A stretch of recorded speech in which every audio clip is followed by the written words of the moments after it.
miaravantsika indrindra indray ry havanany amin'izao fotoana meny tompo antsika izao latsinain'ny paska natsiarovantsika fa resin'i Jesosy Kristy ny fahafatesana nitsangana tamin'ny maty izy azontsika miaina indray ny mofinaino miaina antsika amin'izany ny amin'izany impana vaovao zany indray vaovao koa ny lohateny miaina antsika amin'ity volana aprily ity manazava mpino ny tompo ho aminao reny ny fahasoavana sy ny fiadanana ny avy amin'ilay kehitriny sy taloha ary ho avy ary avy amin'ny fanafito izay loha seza fiandrianana ary avy amin'i Jesosy Kristy vavolombelona marina salamatoa amin'ny maty ary lehibe amin'ny mpanjaka ny tany.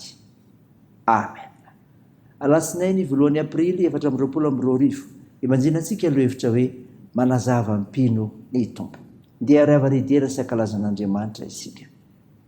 Miderany Jehova fa tsara izy, fa mandrakizay famindram-pony.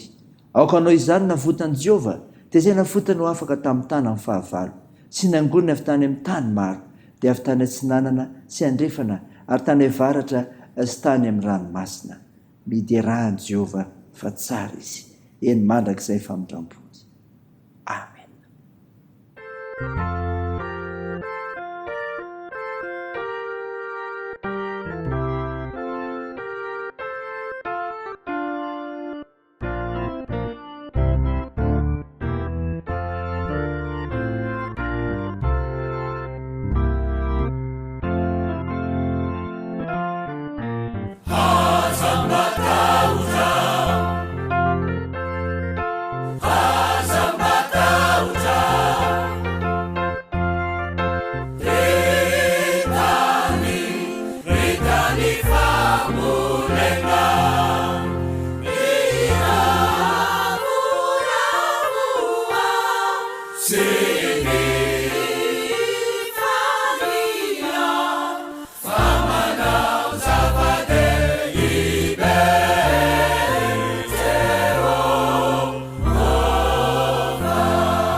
Anume anare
dia hivavaka isika. Ry Jehovahandriamanitra arainay io, Andriamanitra mijery anay ianao, ka mamaly araka izay ataonay tokoa ary manazava anay amin'ny fahatserovanay teny. Koa mendrika ho anao ny saotra, ny idera, ny laza ny voninahitra no ny anarinao masina, satria mpanafaka ianao, mpandresy ianao. Tompo, mpanotsy izay, koa no fahotanay dia mamindrafo aminay. Sasao madio izay mba fakelo ka ardio izay mba fampahotana. Feno ny fananao masina izay, raha indray nofinainy indray, amin'izao andro voalohany amin'ity volana aprily ity izao. Amin'ny anaran'i Jesosy Kristy mpamonjy anay, novanay izany mivavaka izany. Amen. Ny nofinainao antsika amin'ity ity ravana malala dia hitanao amin'ny bokin'i Isaia. Isaia 50, ny 10 sy 110. Mivaky toy izao aminaran'i Jesosy.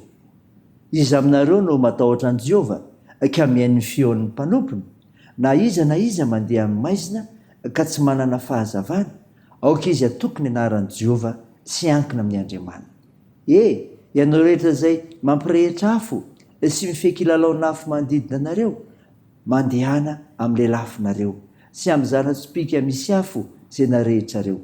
Izao no anjoanareo avy tamin'ny tanako, andry amin'ny fahoriana ianareo. Amen.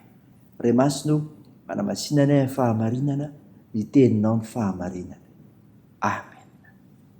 Ravana malala, ho aminao ny fiadarana amin'ilay Jesosy Kristy efa nandrisy ny fahafatesana. Ny hofinainao antsika anio, Isaia 50, 10 sy 110, dia milaza ny amin'ny afatra nentin'ny Isaia ny amin'ny saorany Israely sy ny mpanompon'i Jehovah, manoloana ny hevitra vaovao manazava ny mpino ny tompo. Dia izao rehefa nanao ambary eto, mamaly ny ataon'ny olona Andriamanitra. Mamaly ny ataon'ny olona Andriamanitra. Lazainy Isaia mpaminany eto fa mandeha maizina ny olona. Tsy hevitra ara-baka tena akory lazaina amin'izany fa fanehoana ny fiainana eto amin'izao tontolo izao feno faharatsiana. Jereo tsara tokoa mantsy ny zava-misy. Na aiza ady etseroa ny fahapotehan'ny tontolo iainana, fahapotehan'ny fiainam-pianakaviana, fahapotehan'ny fifandraisana eo amin'ny samy olona, avery fanantenana amin'ny ho avy. Tsy za ve lazain'ny soratra masina hoe mamakivaky loha sariko ny fahafatesana. Rehefa izany no zava-misy dia ambary eto fa zavatra roa no mety ataon'ny olona, na manaraka ny onjan-javatra ratsy misy manodidina azy izy, na miezaka manodry izany ka miaina amin'ny fahatsarana amin'ny lafim-piainana rehetra. Eo anatrehan'izany ary dia izao, tsarovy fa izay manao ny soa tsy ho very. Izay manao ny soa tsy ho very. Mandresy lahatra antsika eto ny mpaminany mba hanao zavatra tsara eo amin'ny fiainana, hanao soa araka ny mampanaradia azy an'Andriamanitra, satria Andriamanitra tsara dia manao zavatra tsara, ka ny olona mpanaradia azy dia tokony hanahaka azy ho amin'izany ihany koa. Raha ny zava-misy eo amin'ny fiainana rehefa dia hitarika ho amin'ny ratsy mandrakariva, satria izay ny mahazatra izao tontolo izao. Kanefa eo indrindra ny taomana ny olona ho amin'ny tsara sy ny asa tsara. Izay manao ratsy hijinja fahampotehana. Tsara avokoa izany rehefa izay manao ratsy hijinja fahampotehana. Misy tenin'ny Paoly apôstôly manao hoe izay afafin'ny olona no jinjaina. Koa raha misy mini manao ratsy dia tsy ho afamaina amin'izany velively akory izy, ka izany nampitandremany mpaminany eto. Raisindray izany rehefa teo an'Andriamanitra irery ny voninahitra. Amen. Dia hivavaka isika. Andriamanitra, misaotra no mofinaina nomenao anay, izay nanazavana taminay fa mamaly ny ataon'ny olona ianao Andriamanitra, ka izay manao soa tsy ho very, ary izay manao ratsy indrindra fahampotehana. Tompo, hivavaka aminao izay ho amin'ny fiherenenay. Ianao malala ny heverana ny fiherenenay, koa tanterao tompo izay heverinao famazoa, dia fampanjakana fankatiavana, fampandrosoana ny firenena. Ary indrindra fankatoavana anao haibebaka amin'ny tsy mety natao manoloana ny fahamasinanao Andriamanitra. Mivavaka aminao izay tompo andreo marary, hita inareo manana andraikitra amin'izany koa, amezanao fanantenana ny amin'ny zavatra rehetra. Ampinonanareo manamanjo, anohanareo mareo fisikolona sy ireo sahira. Tao ny fahazakazanay, ny asa fivelomanay, ny fikasanay, ny fianarana, eny ny hoavinay manontolo. Nivavakay dia ataony amin'ny anaran'i Jesosy Kristy mpamonjy anay, ary nampianatra anay nivavaka manao hoe: ranay ao izay ny an-danitra, ao masinina anie ny anaranao, ho tonga anie ny fanjakanao, atao anie ny sitraponao, ety an-tany ho tahaka ny an-danitra. Mihony anio izy anona sy sahaza ao anay, ary mamela ny elikay tahaka ny namelanay izay meloka taminay, ary aza mitonanay amin'ny fakapanahy, manamfanay amin'ny ratsy, fa anao ny fanjakana sy ny hery ary ny voninahitra mandrakizay. Amen. Raha isa finoana ry avina ny tsodrana tongotra anao amin'ny anaran'i Jesosy Kristy. hitanao ny Jehova ka hiaranao. Amamirapiditra ny tavanao ny Jehova ka mindra fo aminao. Ananitra ny tavana aminao ny Jehova ka menao ny fiadanana. Amen. Teo n'Andriamanitra irery ny voninahitra amin'ny anaran'ny Ray sy ny Zanaka ary ny Fanahy Masina. Amen.